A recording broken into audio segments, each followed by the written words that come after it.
சண்டேன்னாலே கண்ணை முழிக்கும் போதே ஞாபகம் வர்றது என்னென்னா நான்வெஜ் தான். அதுலேயும் எனக்கு ஞாபகம் வர்றது என்னென்னா மீன்கள் தாங்க. எனக்கு மீன்கள்னாலே ரொம்ப பிடிக்கும்.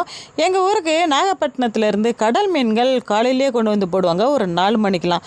நான் 6 மணிக்கெலாம் கிளம்பியாச்சு. வீட்டுக்கு கொஞ்சம் தூரம் தான். போயிட்டு பார்த்தா கடல் மீன்கள் ஒரு சில மீன்கள் தான் இருந்துச்சு, நிறைய மீன்கள் கிடையாது. ஏன்னா வரத்து ரொம்ப கம்மியாகவும் இருந்துச்சு, விலையும் அதிகமாக இருக்குதுன்னு சொன்னாங்க. அப்புறம் இது என்ன மீனுன்னா சங்கரா மீன். சங்கரா குழம்புக்கும் சரி வறுவலுக்கும் சரி சூப்பராகவே இருக்கும். இது இறால்லாம் 500 ரூபா சொன்னாங்க. இது வந்து 400 ரூபா சொன்னாங்க. இது கடல் கெளுத்தி டேஸ்ட்டாகவே இருக்கும். இது வறுக்கிறதுக்கு செய்வாங்களான்னு எனக்கு தெரியாது. ஏன்னா நான் அதிகமாக எடுத்ததில்லை.